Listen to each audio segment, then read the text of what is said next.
So bros, আজকে আমরা এমন একটা প্রবলেমের কথা বলবো যেটা আমরা সবাই ফেস করি এবং যেটা থেকে আমরা ইজিলি বের হইতে পারি না। ধরেন আপনার একটা ইম্পর্টেন্ট কাজ আছে, সেই কাজটা করতেছেন, অথবা আগামীকালকে আপনার একটা ইম্পর্টেন্ট কোনো এক্সাম আছে অথবা ইম্পর্টেন্ট কোনো প্রেজেন্টেশন আছে। এখন আপনি ফোনটা হাতে নিলেন নোটিফিকেশন চেক করার জন্য। নোটিফিকেশন চেক করতে গিয়ে আপনি ফেসবুক স্ক্রল করা শুরু করছেন, রিলস দেখা শুরু করছেন, অথবা ইউটিউবে যে হুদাই ঘাটাঘাটি করা শুরু করছেন এবং চোখের পলকে ২ ঘন্টা টাইম চলে গেল। এই ডিস্ট্রাকশনটাকেই আমরা বলি প্রোক্রাস্টিনেশন।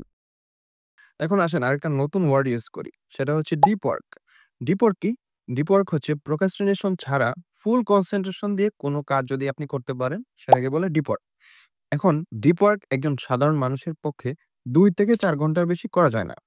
কারণ মানুষের ব্রেন একটানা ২ থেকে ৪ ঘন্টার বেশি কোনো কাজে কনসেন্ট্রেশন দিতে পারে না। সো ডিপ ওয়ার্কটা হচ্ছে এমন একটা স্কিল যেটা আপনাকে কেউ ২,০০০ বা ৫,০০০ টাকার কোনো কোর্স করায় শিখাই দিতে পারবে না।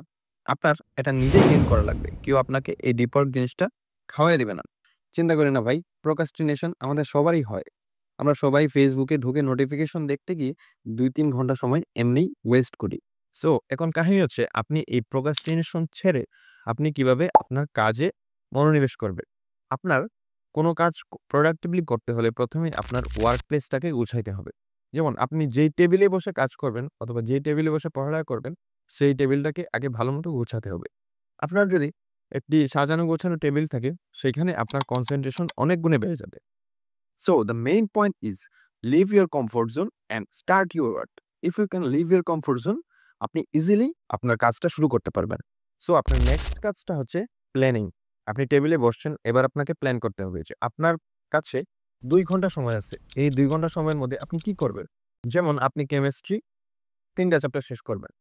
আপনি চাইলেই ২ ঘন্টার মধ্যে ৩ টা চ্যাপ্টার শেষ করতে পারবেন না। সো আপনি ওই ২ ঘন্টার মধ্যে একটা চ্যাপ্টার ভালোভাবে শেষ করার ট্রাই করেন। এই কাজের জন্য যে জিনিসটা আপনাকে হেল্প করতে পারে সেটা হচ্ছে স্টিকি নোটস। আপনার টেবিলের সামনে আপনি স্টিকি নোট দিয়ে ঝুলিয়ে রাখতে পারেন যে আপনি কিভাবে কোন টাইমে কোন কাজটি করবেন।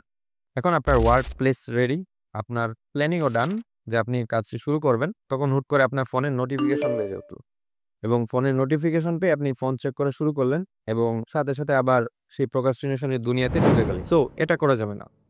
এই টাইমে আপনার ফোনটাকে সাইলেন্ট রাখতে হবে অথবা ফোনটাকে একটু দূরে রাখতে হবে সো দ্যাট আপনি ডিস্ট্রাক্টেড না হয়ে যান। আপনি যদি ১ম দিন এই ডিস্ট্রাকশন ছেড়ে ২-৩ ঘন্টা আপনার প্রোডাক্টিভ কাজটা করতে পারেন, তাহলে দেখবেন যে এই ২-৩ ঘন্টায় আপনি অনেকটুকু প্রোডাক্টিভ কাজ একদিনে করে ফেলছেন। এই যে আপনি ৩ ঘন্টা একটানা প্রোডাক্টিভ কাজ করলে তারপরে আপনি একটা মেন্টাল স্যাটিসফ্যাকশন পাবেন এবং এই মেন্টাল স্যাটিসফ্যাকশনটাই আপনাকে পরবর্তী দিনের এই সেম কাজটা করতে ড্রাইভ করবে। এখন ধরেন যে আপনি আজকে অনেক ভালো ডিপ ওয়ার্ক করলেন ৩ ঘন্টা, পরের দিনও করলেন। কিন্তু ৪ নাম্বার দিন যেয়ে আপনার এই ডিপ ওয়ার্ক করতে ইচ্ছা করবে না এবং এটাই খুব স্বাভাবিক। আমাদের ব্রেইন সবসময় আমাদের কমফোর্ট জোনটাকে বেশি প্রায়োরিটি দেয়। এই কমফোর্ট জোন ছেড়ে আমাদেরকে প্রত্যেকদিন ডিপ ওয়ার্কটাকে কন্টিনিউ করাটাকেই বলে হচ্ছে কনসিস্টেন্সি এবং this is very difficult. Consistency জিনিসটা হচ্ছে আপনি প্রত্যেকদিন না চাইলেও আপনার এই প্রোডাক্টিভ কাজটা করতে হবে। আপনি যদি আপনার ব্রেইনের না চাওয়া সত্ত্বেও এই প্রত্যেকদিন কনসিস্টেন্সি জিনিসটা মেইনটেইন করতে পারেন, তাহলে ৩০ দিন পরে দেখবেন যে আপনি ৩০ দিন আগে যে পারসনটা ছিলেন, ৩০ দিন পরে আপনি অনেক বেশি এফিশিয়েন্ট, আপনি অনেক বেশি প্রোডাক্টিভ এবং আপনার অ্যাকসেপ্টেন্স লেভেলটা অনেক বেড়ে যাবে। এই যে আমি এতক্ষণ ডিপ ওয়ার্ক নিয়ে অনেক বকবক করলাম, তার মানে কি এই যে আপনি সারাদিন ডিপ ওয়ার্ক করবেন? না, ব্যাপারটা মোটেও এমন না। একটা মানুষের ব্রেইন কখনোই একটানা ২ থেকে ৪ ঘন্টার বেশি ডিপ ওয়ার্ক করতে পারে না। আমাদের ব্রেইনটাকেই এমনভাবে ডিজাইন করা যে আমরা ২ থেকে ৪ ঘন্টার বেশি ডিপ ওয়ার্ক করতে পারি না। আমাদের সুগার লেভেল অনেক ডাউন হয়ে যায়। আপনি দিনে যদি ২ থেকে ৪ ঘন্টা ডিপ ওয়ার্ক করবেন, আপনি দিনে অনেক সময় পাবেন চিল করার জন্য। সো পুরা ব্যাপারটাকে রিক্যাপ করলে এরকম দাঁড়ায় যে at first leave your comfort zone, set your workplace. Third point হচ্ছে মাইন্ড ম্যাপিং। আপনার একটা প্ল্যান থাকতে হবে। ফোর্থ থিং হচ্ছে টেক অ্যাকশন। আপনার কাজ করা শুরু করতে হবে এবং লাস্ট হচ্ছে কনসিস্টেন্সি। আপনাকে এই জিনিসটা ধরে রাখতে হবে।